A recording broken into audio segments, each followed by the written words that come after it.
Praise God. Nakamusta naman natin yung nasa kanan, nasa kaliwa, nasa likod, nasa harapan? Praise the Lord. Sabihin mo ulit sa katabi mo, I am blessed that you are here. Praise the Lord. Yan. Sino po nandito last week? Present last week? Yan. Na-bless po ba kayo sa 7 last words natin last week? Amen. Praise God. We are once again reminded that God is good all the time and all the time. Amen. Today po, we will go back sa ating sermon series. Itutuloy na po natin yung sermon series natin na Anchored on the Promise of God sermon series. And we are on our 4th lesson. Natatandaan nyo pa po ba yung ating mga lessons? Wala na, no? Nakalimutan na. Pagtulog kagabi, nawala na sa isip, no? Message number 1. Wow! Standing of the Promises of God by Pastor Joel. Message number 2. Promise of Eternal Life by Sis Alma. Message number 3. Promise of Peace. Yan, si Brother William po ang nag-preach niyan. And today, we will talk about our 4th lesson entitled, A Promise of Christ's Return. Sino pong excited na sa pagbabalik ng Panginoong Hesukristo? Amen. Sino ang gusto nang mauna? Wala pa. Excited lang. Praise God. So our scripture reference for today po is in John chapter 14 verse 3, at buong chapter ng Matthew 24. Yan. But we will read John chapter 14 verses 1 to 3 para po mas maunawaan natin. And as I go along with our lessons, dadaanan po natin yung buong chapter 24. Kasi po, 51 verses po itong Matthew chapter 24. Yan. So tayo po ay tumayo for the reading of the word. Basahin po natin ng sabay-sabay. John chapter 14 verses 1 to 3. Don't let your hearts be troubled. Trust in God and trust also in me. There is more than enough room in my Father's home. If this were not so, would I have told you that I am going to prepare a place for you? When everything is ready, I will come and get you, so that you will always be with me where I am. Yan. Pwede na po tayo makaupo and let us pray for a while. Thank you, Lord, for the reading of your words. O God, truly, O God, that your word is powerful and active, Panginoon. Lord, let these words be a lamp into our feet and a light unto our path, Panginoon. Salamat, Panginoon. Decrease us, Panginoon. Tanggalin mo, Panginoon, yung worries, Panginoon, sa aming mga puso. Open our hearts, open our minds so we can understand fully your message, Panginoon. Let you alone be glorified and magnified. In Jesus' name we pray. Amen. So let us look at the background of John chapter 14 verse 3. Ito pong binasa natin were spoken during the Last Supper. Yan.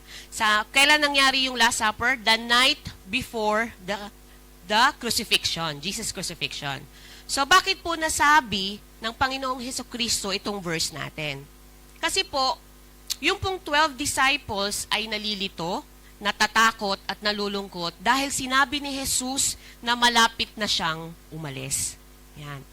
Prior to this conversation, kung babasahin po natin sa John chapter 13 verses 21 to 38, sinabi po kasi ng ating Panginoong Hesukristo na merong magtatraidor sa Kanya. Kilala po natin yon? At ididinay siya ni Peter ng 3 beses. So yung mga disciples ni Lord, bothered na sila. Bothered, nagwo-worry at sad sa mga sinasabi ng Panginoong Hesukristo. Dahil nakita ng Panginoon yung takot, yung kalungkutan sa mga mata ng kanyang mga disciples, sinabi niya sa atin, sa verse na binasa natin, na nagbigay ng comfort at hope sa mga disciples. Sabi niya po sa verse 1, di ba? Don't let your hearts be troubled. Trust in God and trust also in me. Minsan kasi ganito din tayo, di ba? Bothered sa mga bagay na hindi pa nangyayari. Nag-overthink tayo paminsan. So dito po, ganun din po yung mga disciple. Dito po, ipiniliwanag ng Panginoong Hesukristo na yung pag-alis niya ay hindi permanente. Ini-explain ng Panginoong Hesukristo na siya ay pupunta sa Ama upang maghanda ng lugar para sa kanila. Ito yung sinasabi na eternal dwelling o tahanan na kasama ang Diyos sa langit.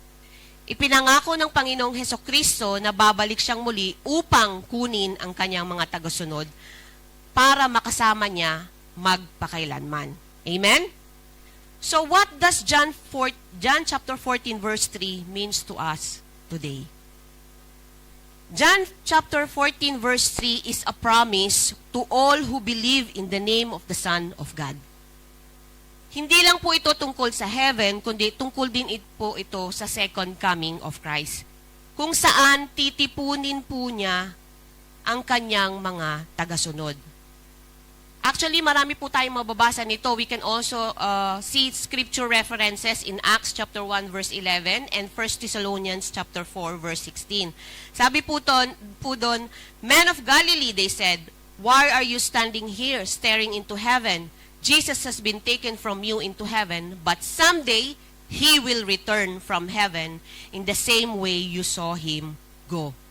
So 1 Thessalonians chapter 4:16, "For the Lord Himself will come down from heaven with a commanding shout, with the voice of the archangel, and with the trumpet call of God. First, the believers who have died will rise from their graves." This is a great promise to those who are called children of God. And sino po sila? To all who believe in the name of the Son of God. Tayo po yon, ikaw at ako. Sabihin mo sa katabi mo, ikaw yon, sister. Ikaw yon, brother. Kung iisipin po natin ng maigi itong mga verses na ito, who are we? He is so mindful of us. Right? Katulad nung kinanta natin kanina. Who am I that mindful of me? Diba? Si Lord Jesus mismo ang sasalubong sa atin para sunduin tayo. Diba nakaka-feeling special yon? Tama ba? Ang special mo, kapatid. Natatandaan niyo pa po ba yung mga panahon na sinusundo kayo ng inyong mga asawa? Yung first time na sinundo kayo ng asawa niyo sa trabaho? Or yung boyfriend niyo or girlfriend niyo na sinundo kayo? Di ba ang sarap ng feeling? Nakakahaba ng hair. Nakaka-proud, nakakakilig. Feeling mo love na love ka. Tama ba? Sino nakaka-relate? Wala? Hindi kayo sinundo?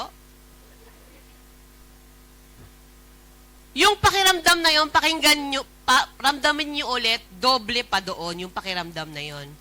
Even though we are not worthy to be loved, but the King of Kings, the Lord of Lords, pa mismo ang susundo sa atin, sa ating mga mananampalataya. Wow! Praise the Lord. Amen? Pero alam nyo po, minsan makulit tayo eh. Tama ba? Sino yung hindi makulit dito? Meron tayong konting kakulitan. Alam na natin na susunduin tayo ng Panginoon, pero tanong pa tayo ng tanong, katulad din ng mga asawa at mga boyfriend, girlfriend. Han, saan ka na? Babe, malapit ka na ba? Yan. Love, saan mo ko susunduin? Parang maraming nakarelate doon sa likod. Actually po, ganun din yung mga disciples noon. Alam nila, pero tinatanong pa rin nila si Lord. Sabi po sa Matthew chapter 24:3, Lord, ano po yung magiging signs o tanda ng inyong pagdating at katapusan ng mundo? Tayo, di ba? Makulit. Lord, bigyan mo ako ng sign. Siya na ba talaga para sa akin? Signs na ba to, Lord? Yan. So, sumagot po si Lord sa Matthew chapter 24, verse 5 to 14. Sabi po doon, "For many will come in my name, claiming I am the Messiah. They will deceive many, and you will hear of wars and threat of wars. But don't panic. Yes, these things must take place, but the end won't follow immediately. Nation will go to war against nation, and kingdom against kingdom. There will be famines and earthquakes in many parts of the world. But all this is only the first of the birth pains, with more to come. Then you will be arrested, persecuted, and killed. You will be hated all over the world because you are my followers. And many will turn away from me and betray and hate each other. And many false prophets will appear and will deceive many people. sin will be rampant everywhere, and the love of many will grow cold. But the one who endures to the end will be saved. And the good news about the kingdom will be preached throughout the whole world, so that all nations will hear it, and then the end will come. And these are the signs that are coming to life today. Agree po ba kayo? Right before our eyes. Unti-unti na po nating nakikita. Meron na pong ibinigay na 3 signs ang Panginoon bago siya dumating. Number 1, destructive deceptions. Narinig po natin sa Matthew 24 verse 4 to 5, Jesus told them, "Don't let anyone mislead you, for many will come in my name, claiming I am the Messiah. They will deceive many." There have been many examples of false Messiah. Huwag na po tayong lumayo. Sa Pilipinas, next slide please. Kilala niyo po ba siya? Ano pong pangalan niya? Yes. He claimed that he is the Son of God. Si Hasan Mizarki, a Turkish politician who claimed to be Isa. Siya daw po si Jesus. Si Marina Chivigon, also known as Maria Devi Christos. Leader po siya ng Great White Brotherhood. She is viewed as a new Messiah. Si Sergei Torup, a Russian who claimed to be the return of Jesus and lead a spiritual community in Siberia. At habang papalapit ng papalapit ang pagdating ng totoong Jesus, mas dadami pa po ang mga leaders who will claim that they are the Christ. Dadami din po ang false teachings as the end nears. That is why it is very important that we read our Bibles. Kasi po, kung hindi natin alam ang mga teaching and promises of the Lord, we will be easily deceived ng mga false teachers. That's why we encourage everyone to study the preaching. Be a Berean. Kilala niyo po ang mga Bereans? Makikita niyo po yan, ang story ng Bereans sa Acts 17 verses 10 to 11. They are the group of people na hindi basta-basta naniniwala sa pagtuturo ni Paul. Nag-check po sila ng Torah para malaman nila kung tama po ba yung tinuturo ni Paul. Praise and glory to God. Here in our church, GCI Salmia, we encourage our members to study the preaching. That's why we promote LGs. What is LG? Life groups. Kasi doon po natin nahihimay yung preaching. Doon po tayo nakakapagtanong. We encourage everyone to ask questions if hindi malinaw yung ating nadinig. Amen? If you're not satisfied with the answer, you can go to Pastor Joel and Minister Mara. Amen? But don't keep your questions in your hearts. Pwede po kasi siyang sakyan ng kaaway at mapunta sa pagka-deceive. Amen? So number 2, sa ating 3 signs, number 1, destructive deception. Number 2, terrible times. Ito po, we are witnessing it right now. Napakaraming disaster na wars, rumors of wars, or threat of wars, parang sa binasa natin na nababalitaan natin across the globe. Here are some examples. Next slide, please. Ongoing war. Alam nyo na po ito. Alam natin to. Baka mas marami pa po kayong alam na mga update dyan. Meron din pong Ukraine, Russia, Middle East tension, civil war. Meron palang civil war na nangyayari sa Sudan. Alam nyo po ba yon? Pakistan, Afghanistan, na nagdudulot ng humanitarian crisis, displacement ng milyong-milyong tao. Meron din pong mga earthquakes. Kasi simula pa lang po ng 2026, 4 months pa lang po tayo. But in Mexico, in January, nagkaroon po ng 6.5 magnitude earthquake na tumama sa Guerrero. Sa Indonesia, on February, 6.2. Sa Indonesia again, 7.4. magnitude earthquake. Hindi na natin masyadong nakikita to, no? Kasi masyado tayong busy sa wars. Pero meron palang nangyayaring ganito. Meron ding natural disaster.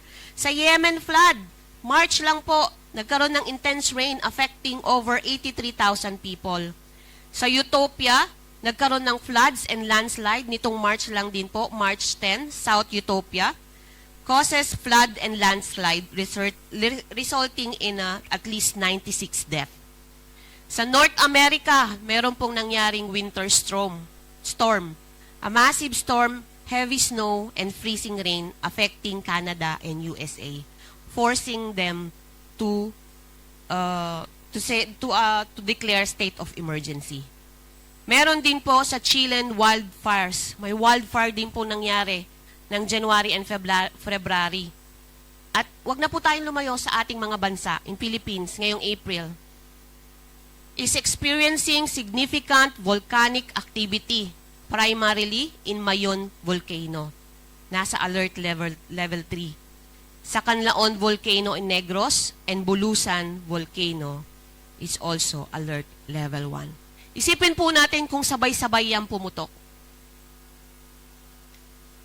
Meron din pong persecution na nangyayari all over the world sa mga Christian na katulad natin, tumitindi. Sa Nigeria, alam niyo po ba na napakaraming pinapatay na Christian sa Nigeria? Ng extremist group. Sa Syria, ang mga Christian po doon pinapatay din. At marami na rin pong churches has been destroyed. In North Korea po, Christianity is illegal in North Korea. They can be sent to brutal labor camps, tortured, and executed. Nito lang pong January, meron pong kasamang 2 years old was sentenced to life in prison because they own a Bible. Imagine that. Tapos yung Bible natin, inaalikabok. Di man lang natin mabuksan. Pero sa North Korea, they were arrested because they own a Bible. The list will go on. Mag-search lang po tayo. Marami po tayong makikita niyan sa internet. These news are only for this year. 4 months pa lang po tayo. But actually po, katulad ng binasa natin, these are only the beginnings. Just like the beginning of birth pains. Sabi po sa ating verse. Sino pong naka-experience ng birth pains? Lahat ng mothers, syempre. Personally po, trauma po ako sa birth pains. Feeling ko po nung araw na yung katapusan ko na. Kaya po, saludo po ako sa mga mami dito na merong 2 hanggang 12 anak. Napakahirap. Pero sa totoo lang po, sinabi din sa 2 Timothy chapter 3 verse 1, it will be very difficult at last days. Sabi po dyan sa 2 Timothy 3:1, you should know this, Timothy, that in the last days, there will be very difficult times. So yung nararanasan natin ngayon, wala pa sa mararanasan in future. Kaya sino po sa atin ang ayaw nang ma-experience yon? Mauna na? Ayaw pa rin. Marami rin pong kukutya at magmamok sa salita ng Panginoon in the last days. Kaya wag po tayong ma-surprise when unbelievers laughed at the Lord's return. Sabi po sa 2 Peter 3 verses 3 to 4, most importantly, I want to remind you that in the last days, scoffers will come, mocking the truth and following their own desires. They will say, what happened to the promise that Jesus is coming again? From before the times of our ancestors, everything has remained the same since the world was first created. Ang sinasabi pong scoffer dito, a person who mocks, ridicule someone or something. Alam niyo po, tinanong ni Jesus sa Luke 18:18b, ngunit sa pagbabalik ng anak ng tao, may daratnan pa kaya siyang mga taong mananampalataya? Sa tingin niyo po, meron pa po kaya siyang dadatnan? Wala na? Meron pa rin po siyang dadatnan. So praise and glory to God. So number 3, signs of Jesus' return, expansive evangelism. So medyo malungkot kayo doon sa 2 signs. Sabi po sa ating pangatlong sign, every group of people must hear the gospel message before the end will come. Yung first two signs medyo negative, right? Destructive, deception, and terrible times. Buti na lang itong pangatlo, positive sign na. This is the ultimate sign that will indicate that the return of Jesus is close at hand. Sabi po sa Matthew chapter 24 verse 14, and the good news about the kingdom will be preached throughout the whole world so that all nations will hear it and then the end will come. Ang salitang nation po dito in this verse does not refer to a political entity or country. Ang tinutukoy po dito ay iba't ibang people's group sa buong mundo. Ito yung mga group of people na may sariling kultura, may sariling wika, at may pagkakakilanlan. Alam niyo po, sa buong mundo, mayroong humigit kumulang na 17,500 na may ethnic groups. Sa Pilipinas lang, mayroon tayong mahigit 110 ethnic groups. Example, mga Tagalog. Sinong Tagalog dito? Cebuano, Ifugao, Maranao. Yan po yung mga ethnic groups na example. Marami pa pong iba na merong kanya-kanyang dialect at tradition. Sa Chinese, meron tinatawag na Han Chinese. Sila yung pinakamalaking ethnic group. 1.3 billion po ang populasyon nila. Sa Kurds, narinig niyo po ba yung Kurds? Yan, Middle East po yan. Makikita po natin sila. Stateless people po sila. Makikita natin sila sa Iraq, Turkey, Iran, at Syria. And Maori sa New Zealand, yung mga katutubo. They are known sa kanilang Hakka. Yan. At marami pa po tayong makikita. So sa madaling salita po, ang mga group of people, kailangan nilang marinig ang mensahe ng Ebanghelyo bago dumating ang wakas. Alam niyo po, according to study sa ngayon, mayroong humigit kumulang pa na 7,400 unreached groups na halos wala pang access sa mensahe ng Panginoong Jesus. Ito po yung mga pinakamaraming unreached people: India, Pakistan, China, Bangladesh, Indonesia, at Iran. Marami po mga group of people na hindi pa nare-reach doon. And habang papalapit po ang end times, makikita natin ang pagbilis ng world evangelization. Mas maraming tao at organisasyon ang magiging active sa pagpapalaganap ng Ebanghelyo. Magkakaroon tayo ng interes. Kahit tayo, magkakaroon tayo ng passion para ipahayag yung good news, yung forgiveness of sin at eternal life sa pamamagitan ng Hesukristo. Makikita natin yung sense of urgency. And you know what? It's happening right now. I believe it is happening right now. Kahit po sa ating bayan, sa Pilipinas, marami na pong mga churches na nakikita natin na nag-i-evangelize. At sa mga news, makikita natin ang paglago ng mga churches sa China, sa Latin America, India, and Africa. Sa Matthew 24:15-28, hinihayag ng Panginoong Hesukristo yung tiyak na mangyayari at magaganap sa kanyang pagbabalik. Kaya po kung meron kayong time, let us read at home yung Matthew 24 full chapter. At sa verse 29-31, malinaw niyang sinabi, He will return to the earth with great power and glory. Ngayon po, titignan natin sa Matthew 24 yung huli na kailan ba mangyayari itong mga ito. When is He coming? Number 1, the timing is unknown. Unknown. Paulit-ulit na po natin itong nadidinig. No one will ever know the precise moment of His return. As Jesus declares in Matthew 24 verse 36, no one knows about the day or hour, not even the angels in heaven, nor the Son, but only the Father. Kaya po kung may makikita tayo sa social media na sa September 25 dadating na ang Panginoong Hesukristo. Nakita niyo po ba yon? 25 or 28? Please, do not believe it. This is a deception. Balik po tayo sa kaninang point natin na number 1. December 32. The best thing we can do is to read the signs and to know that the time is at hand. Malinaw po? Number 2, Jesus will come when most are unprepared. Matthew 24:37-41 said, when the Son of Man return, it will be like it was Noah's day. In those days, before the flood, the people were enjoying banquets and parties and weddings right up to the time Noah entered his boat. People didn't realize what was going to happen until the flood came and swept them away. That is the way it will be when the Son of Man comes.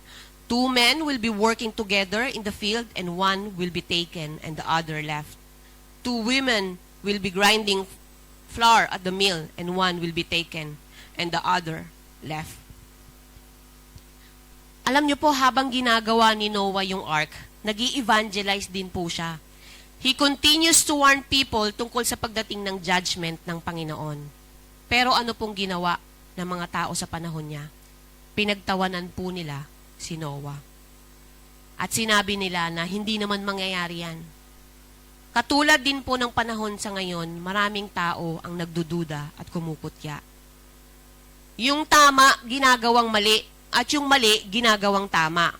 Nakadepende na ang new generation sa mga nararamdaman at sariling pananaw at interpretasyon. Alam niyo po, naririnig ko to sa social media palagi. I am a woman who is trapped in a man's body. Narinig niyo po ba yon? Ngayon lang. That is a lie.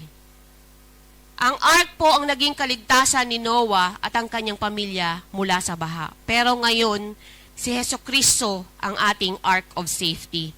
Ang tanging kanlungan at kaligtasan para sa lahat ng sumasampalataya sa Kanya. Amen? Number 3, make sure you're ready. Matthew 24:42-44 says, so you too must keep watch, for you don't know what the day your Lord is coming. Understand this, if a homeowner knew exactly when a burglar was coming, he would keep watch and not permit his house to be broken into. You also must be ready all the time, for the Son of Man will come when least expected. Church, are we ready? Let me rephrase it. Because salvation is personal. Are you ready? Amen. Tingnan po natin yung sinabi doon na keep watch and be ready.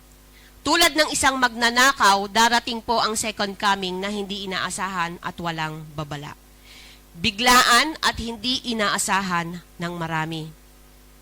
Kaya po ang encouragement sa atin, dapat tayong magpatuloy na nagbabantay at laging handa. Na para bang anong oras makakaharap na natin ang ating Panginoon face to face. Sino po ang excited na? Amen. Marami na. Dumami na sila. So sa Book of Revelations, malinaw po na sinabi ni Jesus na malapit na siyang bumalik. Sabi po sa Revelations 22:7, narito ako at malapit nang dumating. Mapalad ang tumutupad sa mga salita ng propesiya sa aklat na ito. Revelation 22:12, narito ako, malapit nang dumating. Dala-dala ko ang aking gantimpala upang ibigay sa bawat isa ayon sa kanyang ginawa. Revelation 22:20, oo, ako ay malapit nang dumating. Ito ang pangako ng Panginoon sa atin. So ask your neighbor, are you ready to face Jesus today? Ready na sila. Kanina hindi. Ready na kayo. Amen. Pero habang hindi pa bumabalik ang Panginoon, ano po yung pwede nating gawin na paghahanda? Number 1, encourage one another. This topic is not meant to terrify us unless you are not yet born-again believer. Kung hindi mo pa sinusuko ang buong buhay mo kay Lord, mag-isip-isip ka na. Napapaligiran ka na, kapatid, sumuko ka na. In 1 Thessalonians chapter 4, nagkaroon ng mahabang discussion si Apostle Paul about rapture. But after na binigyan niya ng hope and comfort ang mga nakikinig sa kanya. Binigyan din niya yung hope and comfort that comes from knowing that Jesus is returning. Sabi po niya ito sa 1 Thessalonians chapter 4 verse 18. Therefore, encourage each other with these words. Sa ibang translation po, you can find comfort one another.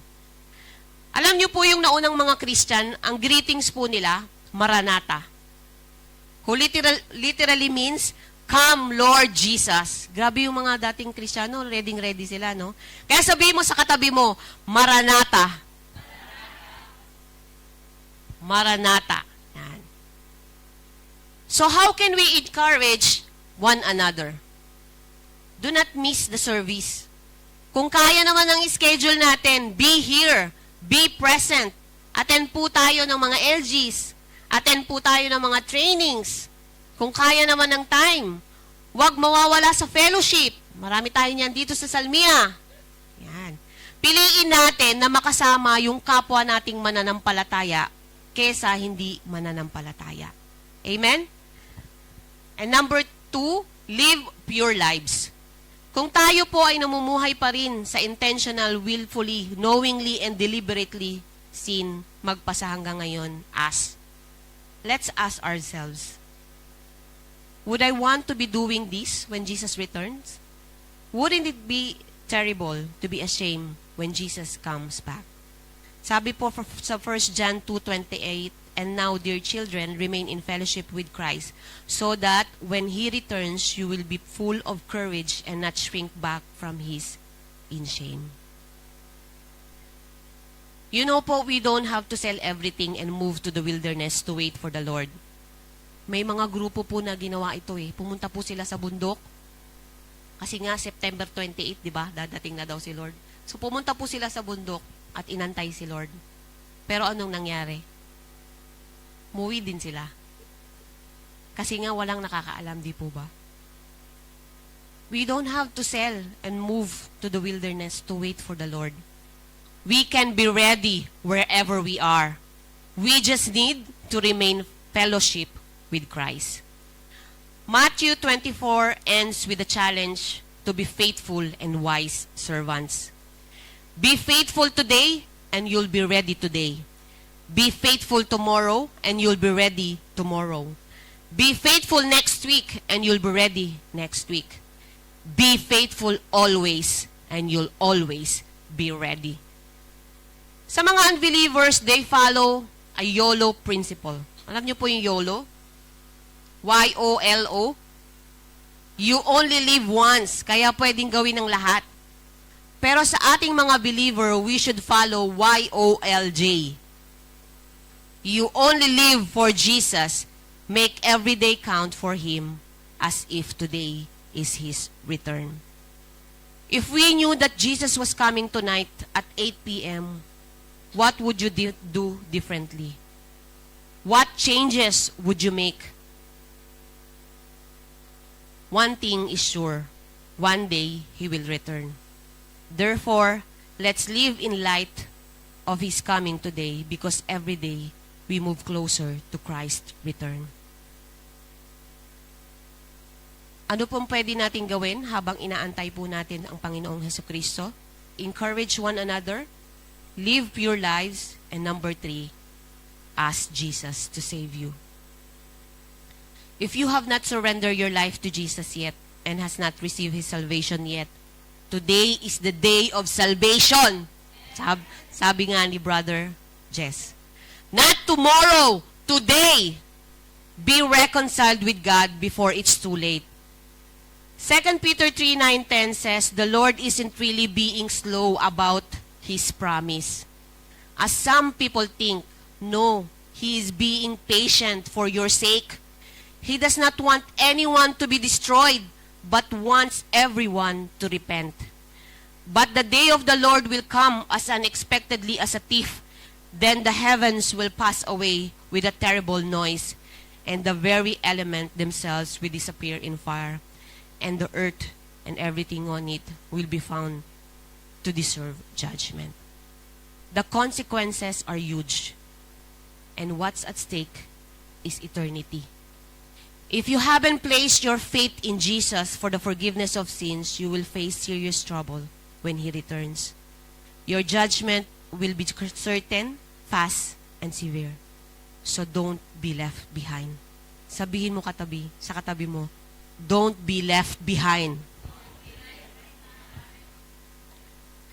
Jesus is seeking a relationship with you right now.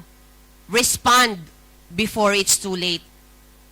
And the only way to be ready is to accept Him as your Lord and personal Savior. It is not a question of if, but when He will return. Philippians chapter 2 verse 9 to 11, God exalted Jesus to the highest place and gave Him the name above all names. And His name, every knee will bow and every tongue will confess that Jesus Christ is Lord, to the glory of God the Father. One day, all mocking will end. Be ready now. Amen? Be ready now. As I end, let's go back to the promise stated in John chapter 14, verse 3. And if I go and prepare a place for you, I will come back and take you to be with me, that you also may be where I am. Alam niya po, nagtanong din si Thomas dito, sabi niya, Lord, we don't know where you are going, so how can we know the way? Sabi po ni Lord, I am the way, the truth, and the life. No one comes to the Father except through me. It is not enough to just be moved on the inside. You must actually move and come to Christ. Pakinggan po natin ang mga verses na ito sa Isaiah 1:18. Ano pong sabi dyan? Come now, let us reason together, says the Lord. Though your sins are like scarlet, they shall be as white as snow. Though they are red as crimson, they shall be like wool. Isaiah 55:1. Come, all you who are thirsty, come to the waters, and you who have no money, come, buy and eat. Matthew 11:28. Come to me, all you who are weary and burdened, and I will give you rest. Revelation 22:17. The Spirit and the bride say, Come. And let him who hears say, Come. Whoever is thirsty, let him come. And whoever wishes to, let him take the free gift of the water of life. Mga kapatid, the calling is today. The time is now. Come to Jesus. Do not delay. Do not turn away. This is your moment. Not tomorrow, not someday. It is now. His arms are open. His grace is ready. And His love is waiting for you and me. No matter your past, no matter your pain, He is calling you into a life of hope, forgiveness, and purpose. Come as you are. He will make you new. Come with your burdens. He will give you rest. Come with your questions. He is the answer. The calling is today. The time is now. Come to Jesus and live forevermore. A blessed Friday morning po.